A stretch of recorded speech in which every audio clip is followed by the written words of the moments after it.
welcome to Turn the Page, the official podcast of the Syosset Public Library.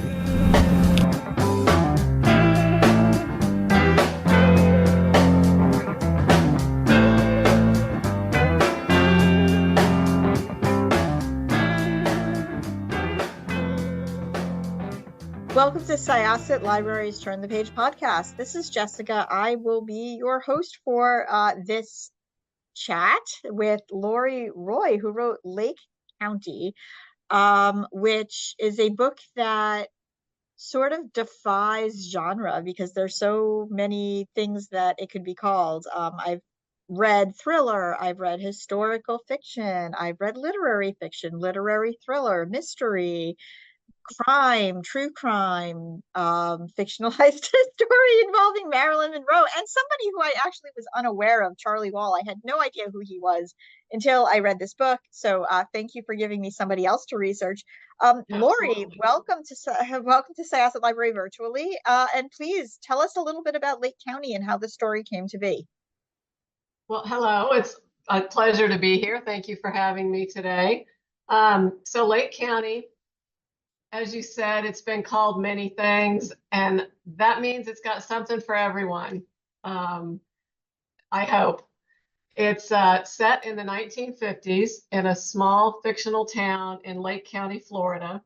Lake County is a real county in Florida. And our protagonist is a young woman named Addie Ann. Addie is turning 18 and desperate to escape small town Florida for a bigger life. And she plans to do that by following her world famous aunt, Aunt Jean, who the rest of the world knows as Marilyn Monroe, into a career in the pictures. When Addie decides to keep a secret to try to protect that dream, she catapults her entire family into a night of terror and puts the man she loves on a collision course with the Tampa Mafia. That's it in a nutshell. So where did this story come from? First of all, are you from Florida yourself? I live in Florida. I've lived here for about 30 years.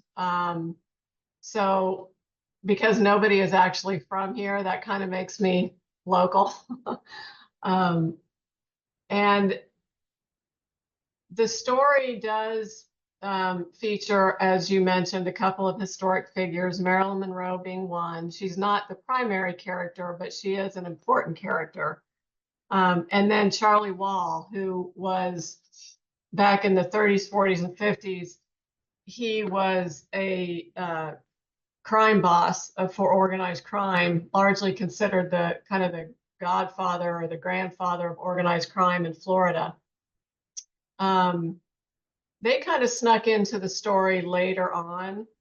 It just started as a young woman living in this dusty town in the middle of an orange grove.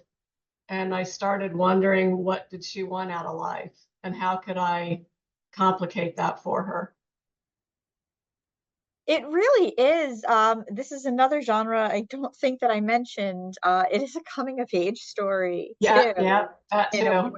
Yeah, it really is, both for Addie Ann and also for Truett, I suppose, who's the boyfriend who she is leaving behind to become an actress, or at least that's the intention. I think she wanted him to come with her, but that's not something that was in the cards for him, at least. And there's some heartbreak there, but it really is a coming of age story for Addie. And I think, like, one of the things that's very interesting, and I know that there have been many interviews with you and also just comments about the book, is just how, you write Marilyn Monroe is this really, like, real full person. And Addie knows her. I mean, she's family to Addie. She's Aunt Jean. And something I wanted to kind of chat about later is, to, like, Aunt Jean and Marilyn Monroe are almost two separate people, because Marilyn Monroe is the mask, the projection, the blonde bombshell who very much is not, it was a character in a way. And, Jean is a very real person. She knew Addie's mom from her time living in an orphanage. And if you know about Marilyn Monroe's history, her childhood really was very much like that. She was through different foster homes, through different systems. It's a real kind of what one might call a rags to riches story, but we also know that it is quite tragic. But Addie, she really has this image of her aunt. She is, like many people feel about adults in their lives, is like an icon to her. And she feels that following in her footsteps is going to be her way out of where she is and make things better. But Jean's coming into her life in this situation sort of complicates things. So really, did the story then start? You said the story started with Addie as a person. Yeah, it did start with Addie. And I had this idea of her wanting to follow her aunt to a new life. And I love the way that you phrased that Addie, her seeing her Aunt Jean's life as much more than it really was. She was seeing it was a very sugar-coated look. And she sort of had the opposite with her mother. And that's a big part of Addie's journey, is coming to terms with what's real and what is just sort of the Hollywood lights. And what does she want for herself? So I knew that Addie was going to have this aunt, but I took a long time deciding. At first, I didn't consider Marilyn Monroe as the character. I was researching kind of B-movie actresses of the time, and the actresses that were in those movies where there were aliens and monsters and they were screaming and being carried around. They were the damsels in distress. And then we have here in St. Petersburg, Florida, that's where I am, we have all these beautiful murals in our downtown area. It's kind of a thing that we're known for. And there's one not too far from where I live, a 2-story tall mural of Marilyn Monroe in the black turtleneck Marilyn. It's the very strong Marilyn. It's not the made up Marilyn. It's not the bombshell Marilyn. Very good description. And I thought, what if it's Marilyn? What if the aunt is Marilyn Monroe? And then I had to decide, okay, if it's going to be Marilyn Monroe, it has to be her for a reason, not just a gimmick. And that's kind of a whole another discussion. How I went through I just had to write it and give it a try to decide, yeah, she does have a lot to say that only she can say. And that's how she ended up being Marilyn in the story. Yeah, I think like one other thing that I think is interesting is that in the story, while Marilyn, she plays this pivotal role, and she really does, like, her involvement with Jean's family inadvertently does bring Jean's family into some trouble, and it's just sort of like just almost like a perfect storm of events that you follow down until really everything connects and it becomes really scary. Is that like she is like her, like she almost is like a fictional femme fatale, but in the story she plays like almost like a realistic femme fatale in a way. I wanted to talk a little bit about Siebert. I did so much research and I was like, who is this person? Is he based on a real person? Because no matter what, I could not find him in the history of Marilyn Monroe. So No, tell us about him. no, he was entirely fictional. She had a photographer who was close to her in her life, but he has nothing to do with Siebert. I just saw, and these characters just came off the page very organically. And of course, somebody who would be feeding off Marilyn because he has nothing without her. So what is his career? There were sort of a handful of choices of who he could be, that he would be desperate to get Marilyn back to work. And he, honestly, I don't even know I don't know that it was a decision. He just came onto the page bigger than life, and he was the photographer that she'd known also since childhood. He started out with a broken down camera that was no good, pretending to take pictures of her, and that's how long they had been linked. Yeah, I mean, again, that's one of those things about these books that I love, is when you're reading a book that involves some real characters, but also you're like, some of the ones that are not real, they feel so real that you really just want them to be, this little known person who people did not know about. And Mhm. his desperation was very, very real, I felt.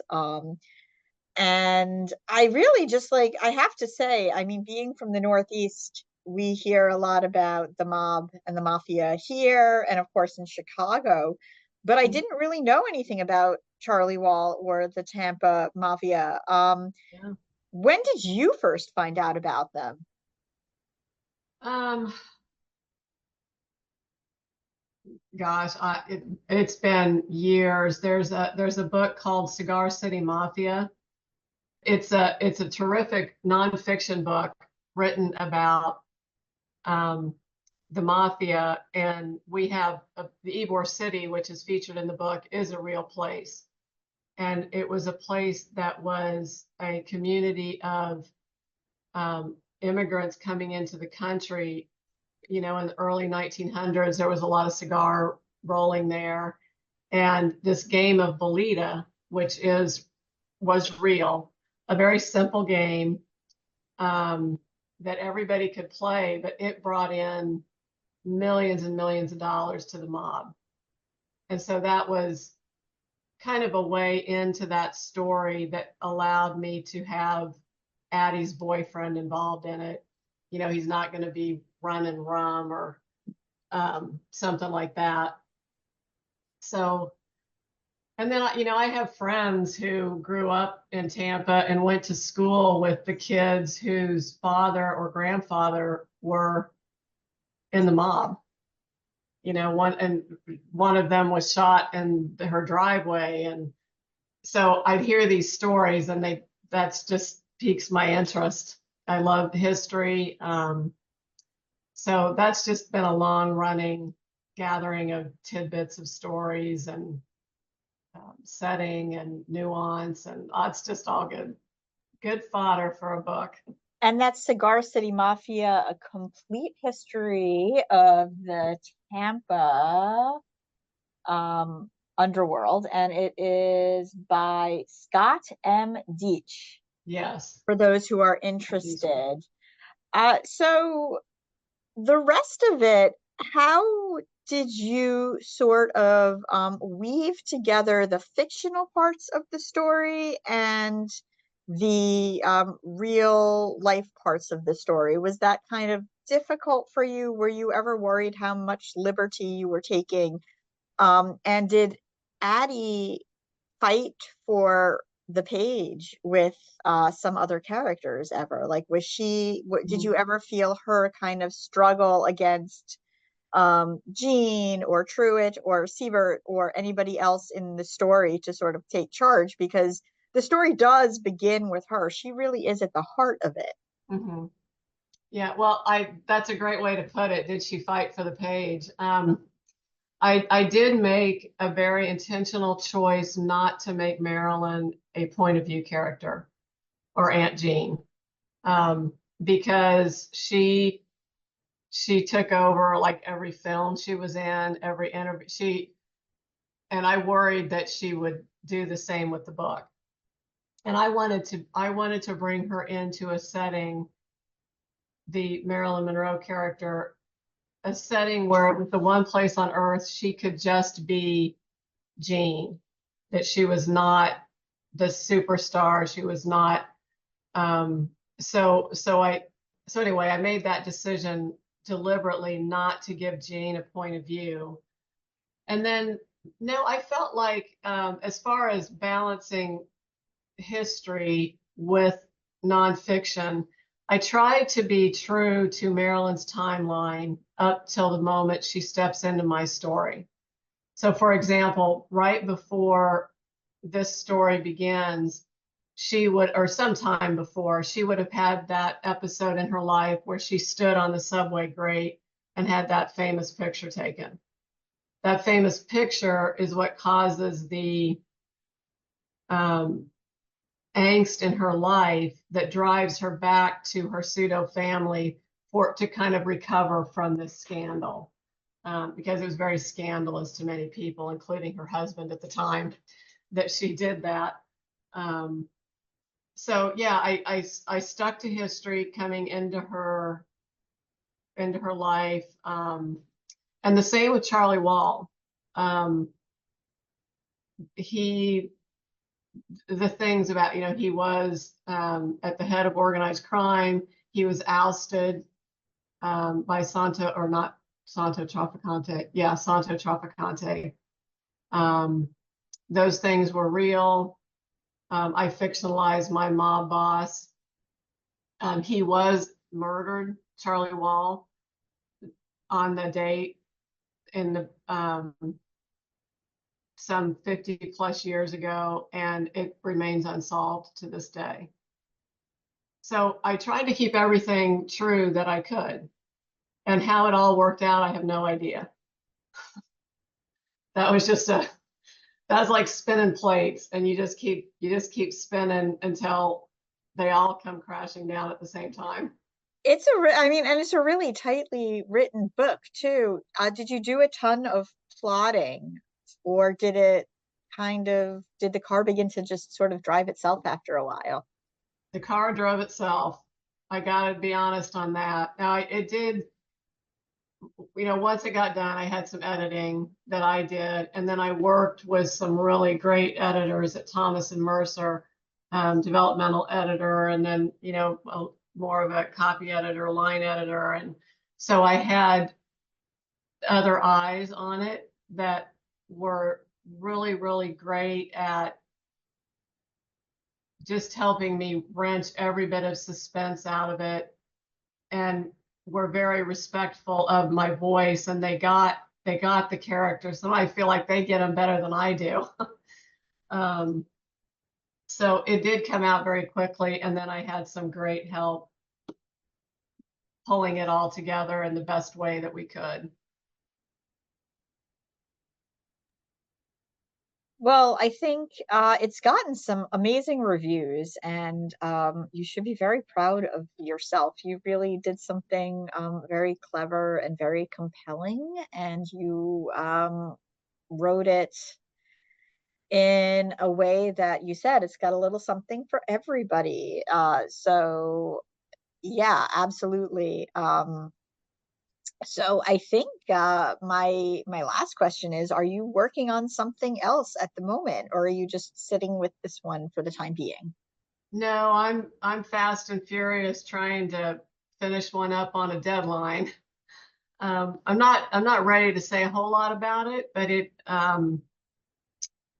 is present day this time, and it's a thriller, again with women at the forefront, that takes place alongside the Big Cypress Swamp in southern Florida, because I love a gritty setting.